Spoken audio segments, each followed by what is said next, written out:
जय हिंद दोस्तों, स्वागत है आप लोगों का अपना YouTube channel Krishna ji classes. तो आप लोग क्लास 6 का साइंस पढ़ रहे हैं, जिसमें हम लोग इकाई 3 यानी तीसरा पाठ शुरू कर चुके हैं, जिसमें से पहला इसका बन चुका है। हम लोग यहाँ तक पढ़ चुके हैं, मिश्रण के गुण तक। आज हमको पढ़ना क्या है? मिश्रण के विभिन्न अवयवों के पृथक्करण की आवश्यकता, यानी कि उनको अलग अलग करने की आवश्यकता क्यों पड़ी, हम क्यों अलग अलग करते हैं, इसके बारे में आज हम लोग जानना शुरू करेंगे। देखिए, इस पाठ में उतना चीज वो नोट डाउन करने वाला नहीं है, इसलिए मैं इसको जल्दी जल्दी करा रहा हूं ताकि आपको इसको आसानी से समझ में आ जाएगा। आगे जैसे ही हम लेसन बढ़ते जाएंगे, चैप्टर बढ़ते जाएंगे, समझने वाली चीजें काफी महत्वपूर्ण होती जाएंगी और उसको हम लोग एकदम डिटेल से जानेंगे। तो देखते हैं बच्चों, शुद्धता जीवन की क्या है आवश्यकता है। दैनिक जीवन में मिश्रण से शुद्ध वस्तु प्राप्त करने एवं अवांछनीय, अनुपयोगी एवं हानिकारक अवयवों को दूर करना आवश्यक है। कई बार पृथक किए गए अवयव लाभकारी एवं उपयोगी भी हो सकते हैं। नीचे दी गई तालिका 3.4 में मिश्रण के पृथक्करण की आवश्यकता से संबंधित जानकारी दी गई है। यानी कि कभी कभी क्या होता है, शुद्ध और अशुद्ध को छांटना बहुत जरूरी हो जाता है, क्योंकि हम लोग नहीं छांटेंगे तो कभी कभी अशुद्ध सामान भी खा जाते हैं और कभी कभी शुद्ध जो सामान है वो फेंक भी दिया जाता है, ये कहीं में मिक्स रहेगा, तो इस वजह से हमको इसको अलग करना पड़ा। ठीक है, तो अब हम लोग देख लेते हैं इसकी तालिका। पृथक्करण का प्रक्रम, उद्देश्य जिसके कारण हम क्या करते हैं, अलग करते हैं, और पृथक्कृत अवयवों का हम क्या करते हैं, उसको किस काम में लाते हैं। बनी हुई चाय से चाय की पत्तियों को पृथक करना तथा चावलों से कंकड़ पृथक करना। इसका उद्देश्य क्या है कि हानिकारक अशुद्धियों को दूर करना। मान लीजिए चाय पीते हैं, चाय पत्ती सहित पी गए तो हमको क्या करेगा, नुकसान करेगा, इसलिए चाय अलग और चाय पत्ती अलग छान देते हैं, उसी को क्या कहते हैं, पृथक्करण कहते हैं। चावल से हम कंकड़ नहीं निकाले, चावल के साथ ही खा गए तो भी हमारे लिए दिक्कत होगा, तबीयत खराब होगा, स्वास्थ्य के लिए वो हानिकारक होता है, इसलिए चावल से कंकड़ को क्या करते हैं, पृथक्करण करते हैं, अलग करते हैं। अब देखिए, पृथक अवयव को हम क्या करते हैं, अशुद्धियों को अनावश्यक अवयवों में क्या करते हैं, फेंक देते हैं, उसका कोई यूज नहीं होता है। दूसरा है समुद्री जल से नमक पृथक करना तथा कच्चे तेल, क्रूड ऑयल से पेट्रोल, डीजल एवं मिट्टी के तेल को पृथक करना, यह भी क्या है, एक प्रकार का पृथक्करण है। लाभदायक अवयवों को पृथक करना, मिश्रण के घटकों का क्या करना, अनुपात ज्ञात करना, यानी कि किस अनुपात में कौन सा अवयव आपस में मिलकर के मिट्टी का तेल या डीजल मिलकर के बना है, इसके बारे में जानकारी मिलती है। अब लाभदायक अवयवों का क्या करते हैं, दैनिक जीवन में उपयोग करते हैं। अब मिश्रण में घटकों की मात्रा की जानकारी करके संबंधित कार्य करते हैं। तीसरा क्या है, प्रदूषित जल से धूल एवं मिट्टी के कणों तथा जीवाणुओं को पृथक करना। शुद्ध पदार्थ को पृथक करते हैं, शुद्ध पदार्थों का उपयोग करते हैं। अब पृथक का आधार एवं पृथक्करण की विधियां क्या है। मिश्रण से उनके अवयवों को, अवयव मतलब जितने पदार्थ तत्व मिल करके वो मिश्रण बने रहते हैं, उसको अवयव, अलग अलग चीजों को क्या कहेंगे, अवयव। तो वही कह रहा है कि मिश्रण के उनके अवयवों को पृथक करने की प्रक्रिया को पृथक्करण कहते हैं। पृथक्करण की प्रक्रिया में मिश्रण के एक घटक के उस गुण का उपयोग किया जाता है जो दूसरे घटक में न हो। मिश्रण से उनके अवयवों को पृथक करने के लिए मिश्रित अवयवों की विलेयता, चुंबक के प्रति आकर्षण, भार, घनत्व, आकृति, आकार एवं रंग आदि गुणों के आधार मानकर क्या करते हैं, निम्नलिखित विधियों के द्वारा प्रयोग करते हैं। जैसे पहला मान लीजिए कि ठोस पदार्थ को ठोस से पृथक करना है, यानी कि दो ठोस पदार्थ आपस में मिले हुए हैं, उनको कैसे हमको अलग करना है, तो उसको क्या करते हैं, फटकना और ओसाना, यानी कि विनोइंग। ओसोनी आप देख रहे हैं ना, ये ओसाया जाता है, आप लोग शायद पता नहीं देखेंगे कि नहीं देखेंगे, मैं तो इससे ओसोनी किया हूं, यानी कि धान की दौरी या गेहूं की दौरी करा करके उसमें से जो खरपतवार है उसको हटाना। अपने घरों में माँ को सूप से गेहूं एवं चावल को फटक कर साफ करते हुए देखा होगा, आप लोग देखे होंगे।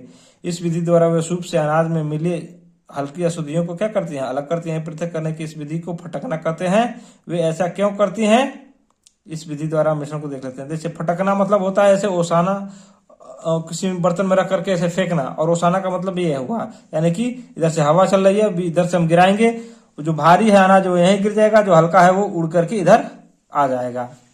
इसको ओसाना विधि कहते हैं। ठीक है,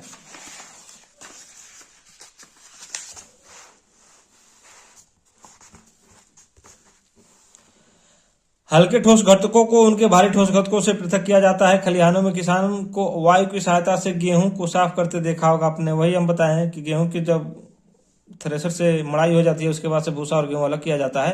किसान भूसा युक्त अनाज को ऊंचे स्थान पर क्या खड़ा कर गिराता है, जिससे भारी गेहूं के कण उसके पास गिरते हैं और हल्का भूसा हवा से उड़कर के क्या करता है, दूर होकर के एकत्रित हो जाता है। पृथक्करण की इस विधि को ओसाना कहते हैं।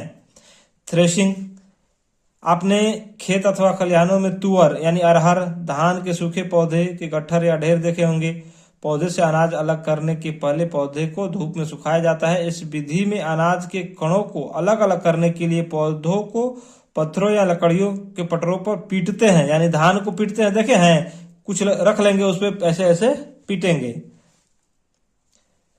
अन्य कणों को पके हुए पौधों से अलग करने की प्रक्रिया को क्या कहते हैं, थ्रेशिंग कहते हैं। यानी पके हुए दाने को उसके डंठल से अलग करना क्या कहलाता है, थ्रेशिंग कहलाता है। अधिकांश क्षेत्रों में अन्न कणों को पृथक करने के लिए क्या थ्रेशिंग मशीनों का भी उपयोग किया जाता है। यानी थ्रेशर देखे हैं जो ट्रैक्टर से लगा के चलता है, उसी में धान या गेहूं डाल करके उसे करते हैं, उसी को थ्रेशिंग यानी कि दौरी कहते हैं, जिसको हम लोग दौरी बीनना यानी कि हैंड पिकिंग।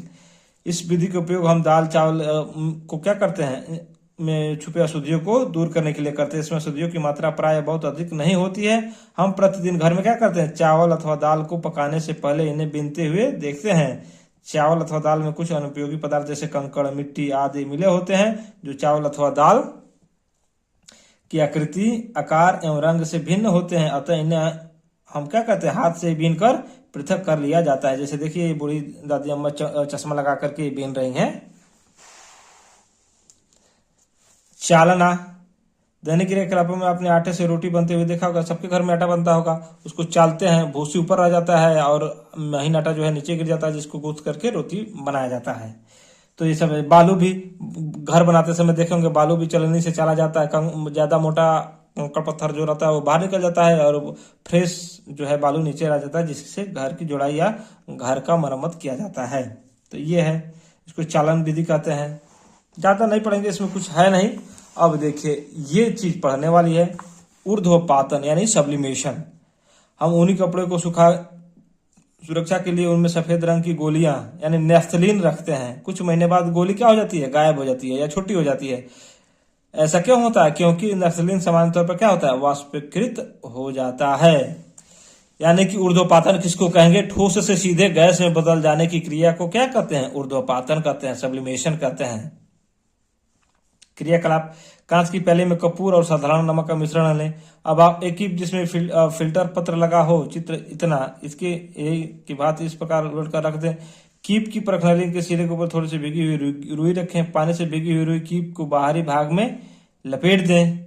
अब प्याली को चित्र की भांति रख कर तब तक गर्म करें जब तक मिश्रण से धुआं न उठने लगे। आप क्या देखेंगे, यह धुआं कीप के ठंडे भाग तक पहुंचने पर फिर से ठोस कपूर में परिवर्तित हो जाता है। इस प्रकार कपूर मिश्रण में से क्या हो जाता है, पृथक हो जाता है। इस प्रक्रिया को, जिसमें ठोस पदार्थ गर्म करने पर बिना द्रवित हुए सीधे वाष्प में बदल जाते हैं और ठंडा होने पर वाष्प सीधे ठोस में बदल जाते हैं, उसे क्या कहते हैं, ऊर्ध्वपातन कहते हैं। आयोडीन, कौन कौन ये पूछता है, आयोडीन, नौशादर और नफ्थलीन को भी अन्य मिश्रणों से इसी विधि द्वारा पृथक किया जाता है। सवाल दे देगा कि आयोडीन को कैसे अलग किया जाता है, कैसे शुद्धिकृत किया जाता है, तो ऊर्ध्वपातन के द्वारा। नौशादर को ऊर्ध्वपातन के द्वारा, नफ्थलीन को ऊर्ध्वपातन के द्वारा। यानी कि हम ये कहेंगे कि कोई ठोस पदार्थ है वो सीधे गैस में बदल गया तो क्या है, ऊर्ध्वपातन है, सब्लिमेशन है। ठीक है, ये विषय से पर शिक्षक अपने उपस्थित परीक्षा में ही कराएं। तो आप लोग चाहें तो आप हमारे साथ ये आकर के कर सकते हैं। अभी तो आप लोग दूर होंगे तो आप अपने से खुद करके ये देख लीजिए। अगला क्या है, अघुलनशील ठोस पदार्थ को द्रव से पृथक करना। यानी कि किसी पानी में या तेल में कोई ऐसा ठोस पदार्थ जो गलने वाला ना हो वो पड़ जाता है, तो उसको कैसे हम लोग अलग करते हैं। तलछटीकरण और निथारना। एक बीकर या गिलास में पानी लीजिए, उसमें थोड़ा बालू मिलाएं, इसे थोड़ी देर के लिए रख दें। हम देखते हैं कि बालू बीकर के नीचे बैठ जाता है और पानी ऊपर आ जाता है। अब एक छड़ के सहारे देख रहे हैं ना, इसकी भांति बीकर के पानी को पूरे बीकर के या गिलास में क्या करते हैं, अलग कर लीजिए। इस प्रकार बालू और पानी के मिश्रण से बालू को अलग करना क्या, तल छट्टीकरण, और पानी को पृथक करना क्या कहलाता है, निथारना कहलाता है। यानी कि गिलास लीजिए, उसमें बालू रख दीजिए, पानी डाल दीजिए, देखेंगे क्या, बालू जो है नीचे उसके जड़ में बैठा रहेगा। आप ऊपर से पानी ढार करके इसे गिरा सकते हैं और बालू जो है आपके गिलास में ही रह जाएगा। इस क्रिया को क्या कहते हैं, बालू को निकालना तल छट्टीकरण कहते हैं, और पानी को पृथक करना क्या कहते हैं, निथारना कहते हैं। और जो नीचे बैठ जाता है उसको क्या कहते हैं, अवसाद कहते हैं। अवलेय ठोस पदार्थों में पेंदी में बैठने की तल छट्टीकरण या अवसादन कहते हैं। यानी कि जो बैठ जाए उसको क्या कहेंगे, अवसादन। बालू को अलग करना क्या कहलाएगा, अवसादन कहलाएगा या तल छट्टीकरण कहलाएगा। और पानी को अलग करना क्या कहलाएगा, निथारना कहलाएगा। तो ये सब प्रश्न जो है काफी पूछता है। अब देखिए, अब छानना। चाय छानते हैं ना, साधारणतः फलों तथा सब्जियों के रसों को पीने से पहले उनसे बीजों को तथा ठोस गुदों को पृथक किया जाता है। इसके लिए छानने की विधि का प्रयोग करते हैं। घर में चाय को अपने अवश्य छाना होगा। द्रव में अघुलनशील पदार्थ के मिश्रण को, घटकों को क्या करते हैं, मिश्रण के घटकों को छानकर पृथक किया जाता है। किसके द्वारा, छान कर, उसको छानना विधि कहते हैं, फिल्ट्रेशन। छानना पत्र क्या होता है, छानना पत्र सोखता पत्र गोल आकार का कागज का बना होता है, जिसमें अत्यंत छोटे छोटे क्या होते हैं, छिद्र होते हैं, जिससे हम छोटे कणों को द्रव से छानकर पृथक करते हैं। क्रियाकलाप 4 में देख लेते हैं हम लोग क्या करेंगे ताकि हमको आसानी से समझ में आए।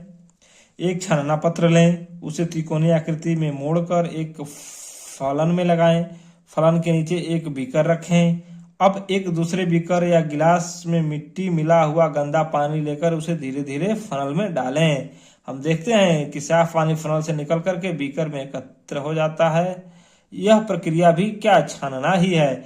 यह मिश्रण में से सूक्ष्म आकार के अघुलनशील पदार्थ को पृथक करने के लिए सूक्ष्म छिद्रों वाला छन्ना कागज यानी कि फिल्टर पेपर का उपयोग किया गया है। अतः छन्ने का चयन मिश्रण के कणों के आकार के अनुसार क्या किया जाता है, चयन किया जाता है।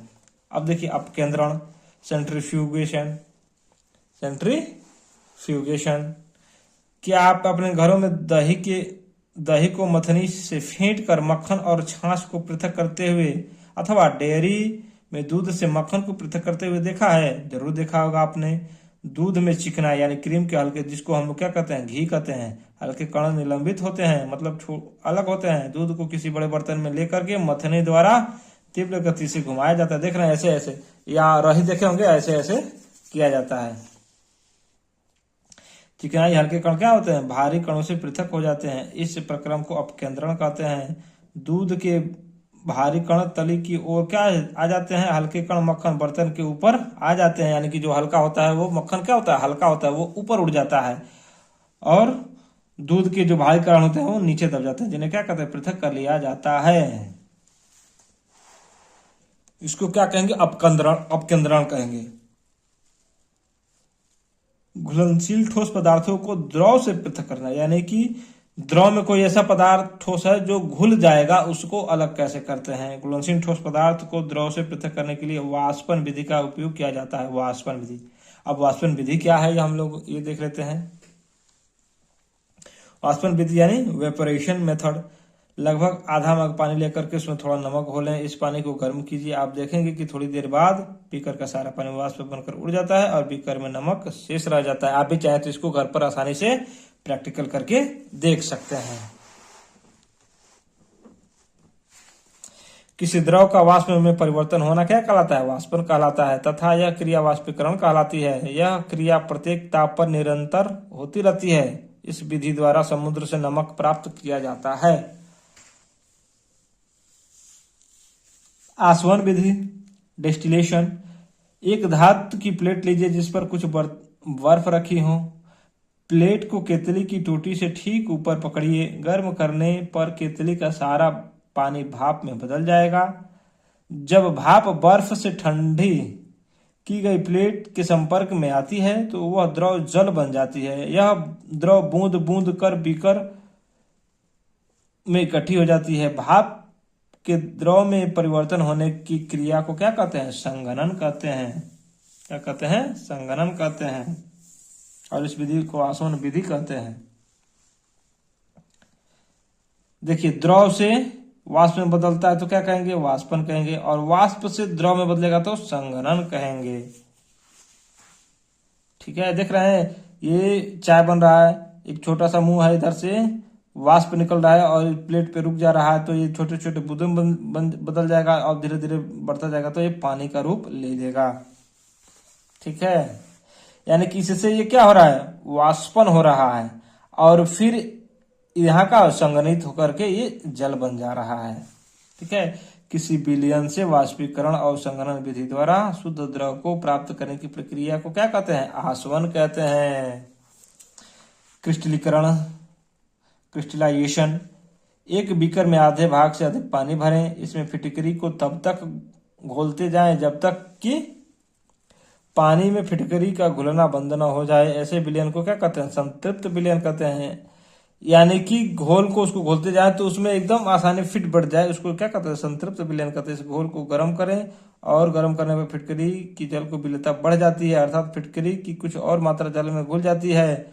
अब इस घोल को बिना हिलाए ठंडा करें, कुछ घंटे बाद फिटकरी के शुद्ध क्रिस्टल प्राप्त हो जाते हैं। इस प्रक्रिया को क्या कहते हैं, क्रिस्टलीकरण कहते हैं।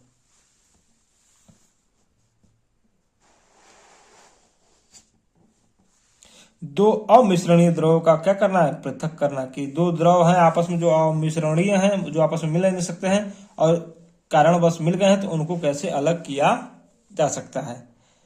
पानी और मिट्टी के तेल का मिश्रण लें, पानी और मिट्टी के तेल का मिश्रण लें, इस मिश्रण को पृथककारी कीप में डालें और हिलाकर स्थिर होने दें। क्या देखते हैं, कीप में दो पृथक परतों में दिखाई पड़ती है, दोनों परतों को पहचानें कौन सी परत ऊपर है।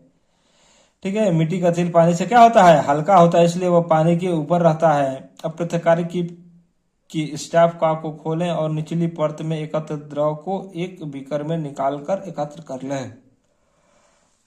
एकत्र किया द्रव पानी है, कीप में बचा द्रव मिट्टी का तेल है। आप देखेंगे कि केवल 1 या 2 बूंद पानी ही मिट्टी के तेल के शेष बचा रहता है, बाकी पानी मिट्टी के तेल से क्या हो जाता है, पृथक हो जाता है।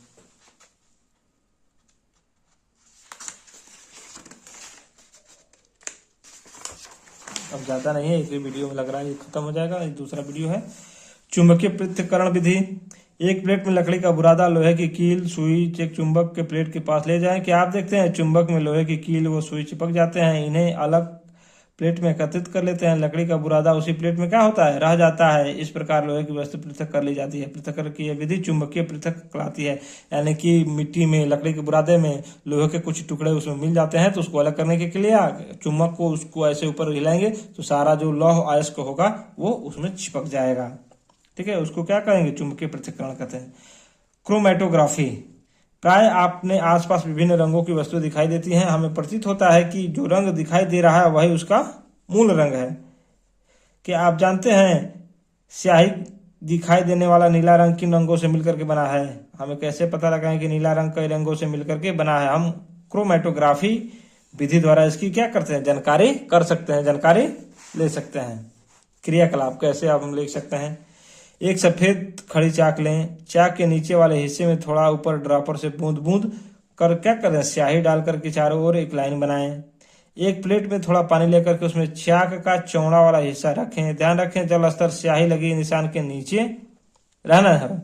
कुछ देर पश्चात क्या होगा, क्या चाक जल सूख रहा है, क्या स्याही के रंग में कोई परिवर्तन दिखाई दे रहा है, क्या कई रंगों की पट्टियां चाक पर दिखाई दे रही हैं, चाक में नीली स्याही का अतिरिक्त और रंग कहां से आया, इसको क्या करना है, नोट डाउन करके लिखना है आपको। नोट, चाक के ऊपरी सतह तक जल के अवशोषण किए जाने के पूर्व ही चाक पानी क्या बाहर निकाल लें। अब उसके बाद से क्या होगा, आपने चाक के निचले सतह से ऊपरी सतह तक रंगों के पैटर्न में क्या अंतर देखा। अपने अभ्यास पुस्तिका कॉपी में चाक पर लिखने वाले रंगों की पट्टियों को क्या करें, चित्र बनाना है, इसको अवलोकन करना है। हम देखते हैं कि स्याही में केवल एक नीला रंग दिखाई देता है, परंतु वास्तविकता में यह स्याही कई रंगों से क्या है, मिलकर के बनी होती है। रंगों के पृथक्करण की इस विधि को क्या कहते हैं, क्रोमैटोग्राफी कहलाते हैं। तो कोई पूछ देगा कि क्रोमैटोग्राफी क्या होता है, तो रंगों को अलग किया जाता है। कोई ये पूछते कि रंगों को कैसे अलग किया जाता है, तो क्रोमैटोग्राफी के द्वारा। अब हम लोग इसमें देख लेते हैं कि हमने क्या सीखा, इस पाठ से क्या सीखा। शुद्ध पदार्थ में केवल एक ही प्रकार का पदार्थ पाया जाता है। शुद्ध पदार्थ तत्व एवं यौगिक में बटा होता है। अगला, तत्व के अणुओं में केवल एक प्रकार के परमाणु होते हैं। यौगिक के अणु दो या दो से अधिक विभिन्न प्रकार के परमाणुओं से मिलकर के बने होते हैं। मिश्रण वे पदार्थ हैं जिनमें दो या दो से अधिक पदार्थ किसी भी अनुपात में मिले होते हैं, उसे मिश्रण कहते हैं। अनाज से कंकड़ पत्थरों को बिनना विधि द्वारा क्या करते हैं? पृथक करते हैं। गेहूं से भूसा पृथक करने में फटकना या ओसाना विधि का प्रयोग किया जाता है। तो प्रश्न पूछ देगा, गेहूं से भूसा अलग करने में प्रयोग किया जाता है फटकना या ओसाना विधि का। द्रव में अघुलनशील ठोस पदार्थ को तलछटीकरण एवं निथारना, छानना और अपकेंद्रण विधि द्वारा पृथक करते हैं। किसका? द्रव में घुले ठोस पदार्थ को। द्रव में घुलनशील ठोस पदार्थ को पृथक करने में वाष्पन, आसवन, क्रिस्टलीकरण विधियों का भी प्रयोग अलग अलग होता है। दो अमिश्रणीय द्रवों को पृथककारी कीप द्वारा पृथक करते हैं।